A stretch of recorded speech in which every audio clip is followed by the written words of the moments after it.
सो ये वीडियो में आज मेरी फ्रेंड, मेरी क्लोजेस्ट फ्रेंड, मेरी फैमिली, मेरी सिस्टर दिव्या के लिए बना रही हूँ, दिव्या भटनागर के लिए। मेरी गोलू मोलू सी क्यूटी सी, she left us, she left me. अभी तो बस उसने स्टार्ट किया था कि अपनी तरीके से वो जिंदगी जिएगी इंडिपेंडेंटली, किसी के ट्रैप में नहीं आएगी, खुद को संभालेगी, खुद को स्ट्रॉन्ग करेगी। And see, and I personally feel कि भगवान शायद खुद उसकी सफरिंग देख नहीं पाए, अंकल उसकी सफरिंग्स देख नहीं पाए। इतने सालों में, पिछले 9-10 सालों में आज तक मैंने कभी नहीं देखा कि दिव्या ने किसी के लिए कुछ गलत किया, किसी के साथ गलत किया या किसी को दुख भी पहुंचाया है। बस लोगों ने सिर्फ उसको ही दुख पहुंचाया है, उसी का ही इस्तेमाल किया है, स्पेशली रिलेशनशिप्स।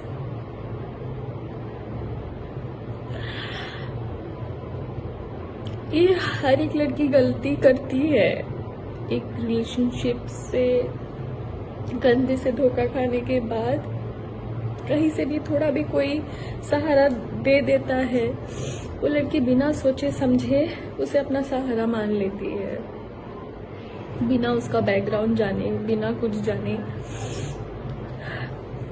और दिव्या तो मासूम थी, एकदम भोली थी। उस पागल को तो मैं समझाती थी, मतलब अगर मैं उसे समझाती होंगी तो आप समझ सकते हो कि वो किस तरीके की थी। मैं खुद इतनी इमोशनल हूँ तो वो मेरा 1000 गुना थी। आज ये वीडियो मैं बना रही हूँ, बहुत जरूरी है ये बनाना, स्पेशली उस इंसान के लिए जिसकी वजह से मेरी दिव्या ने इतना सफर किया। आई नो कि आज दिव्या के साथ जो भी हुआ, दिव्या हमारे बीच में नहीं है, it is because of Covid. But जो मेंटल स्ट्रेस, जो फिजिकल अब्यूज उसके साथ हुआ है, कोई भी इंसान अगर उस फेज से गुजरता तो छोटी सी एक बीमारी से भी लड़ने की उस इंसान के पास ताकत नहीं होती है। तो फिर भी कोविड था। बहुत ही शराफत से, बहुत ही शांति से मैं आप सबको ये चीज बता रही हूँ, एंड स्पेशली टू यू गगन गबरू। उस दिन तूने क्या पोस्ट किया था कि उसकी माँ और भाई तेरे रिलेशनशिप्स के अगेंस्ट थे और वो नहीं चाहते थे तेरी शादी होए, और तेरे नाम पे वो पब्लिसिटी ले रहे हैं। तेरी औकात क्या है?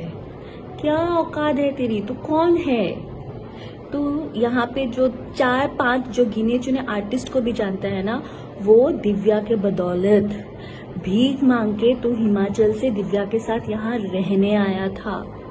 और जो तेरे अगेंस्ट में सिर्फ उसकी फैमिली नहीं, मैं भी खड़ी थी, इसीलिए वो 4 साल मेरी दिव्या से बात नहीं हुई थी, क्योंकि मुझे पता था कि तू ऐसा ही निकलेगा। पर दिव्या तेरे प्यार में इतनी अंधी हो गई थी, इतनी अंधी हो गई थी, तूने तेरे बातों में इतना फंसा लिया था कि उसको आगे पीछे कुछ दिख नहीं रहा था। इसलिए वो ना अपने माँ बाप की सुनी, ना भाई की सुनी, ना मेरी सुनी, ना बाकी दोस्तों की सुनी, और जिसके वजह से आज वो हमारे बीच में नहीं है। समझा? तू पब्लिसिटी देगा, तुझे मैं पब्लिसिटी दे रही हूँ, अब तू ले पब्लिसिटी मेरे से। तुझे मैंने कहा था ना, तेरा काला चिट्टा खोल के रख दूंगी मैं। और अब देख, ये शुरुआत है। तुझे मैंने ऊपर से नीचे तक एक्सपोज नहीं किया ना, तो फिर तू बता मुझे।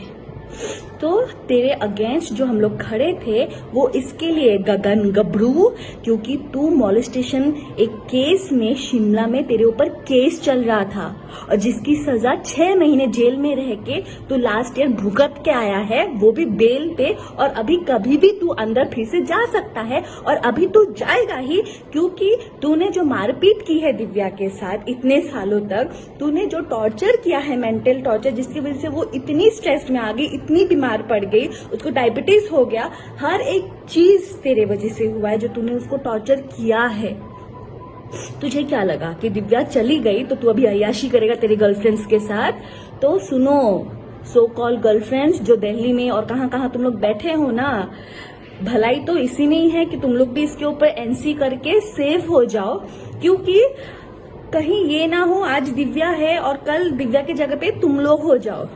सो अपने आप को बचा लो और इसके ऊपर एक एनसी करके डाल दो, क्योंकि ये ऐसा ही है और पता नहीं अगर इसको अगर हमने अभी नहीं रोका और आगे जाके किस किस लड़कियों की जिंदगी ये बर्बाद करेगा। So and this is to all the industry people, जितने भी आर्टिस्ट हैं, जितने भी इस आदमी के साथ जुड़े हुए हैं, प्लीज इसका बैकग्राउंड चेक कीजिए। हिमाचल शिमला पुलिस स्टेशन में जहां से भी ये है वहां का पुलिस स्टेशन, वहां के जेल का पता कीजिए इसका अच्छे से। इनफैक्ट इसका ओशीवारा पुलिस स्टेशन में भी दिव्या ने एनसी करवा के रखा है। करवा चौथ के दिन ये आया था और उस दिन भी मारपीट करके गया है उसके साथ। और एक तो शादी के बाद से ही वो दिव्या को रोज मार रहा है, उसकी ज्वेलरी भी चुरा के ले गया है। हर एक चीज इस आदमी ने जो दिव्या के साथ किया है विद प्रूफ मैं आप सबके सामने एक एक करके मैं एक्सपोज करूंगी। बट उससे पहले तू सुन ले गगन गबरू, तेरी जिंदगी अब जेल में ही सड़ेगी, ये तू आज समझ ले। तूने जो किया है ना दिव्या के साथ, उसका हिसाब तो भगवान ही तेरा अब करेगा। दिव्या तो अब बहुत अच्छी जगह पे है, वो भगवान की ही बच्ची थी और भगवान के पास ही है, और अंकल को भी नहीं देखा गया उसकी सफरिंग्स, इसलिए वो आज हमें छोड़ के चली गई है। पर तूने दिव्या को हमसे छीना है ना, तू देख जिंदगी भर तू और तेरी माँ जेल में ही सड़ेंगे। तू देख गगन गबरू, तू देख। लीगल काउंसलिंग करेगा तू? क्या लीगल काउंसलिंग लिख के रखा है तो अपने प्रोफाइल पे?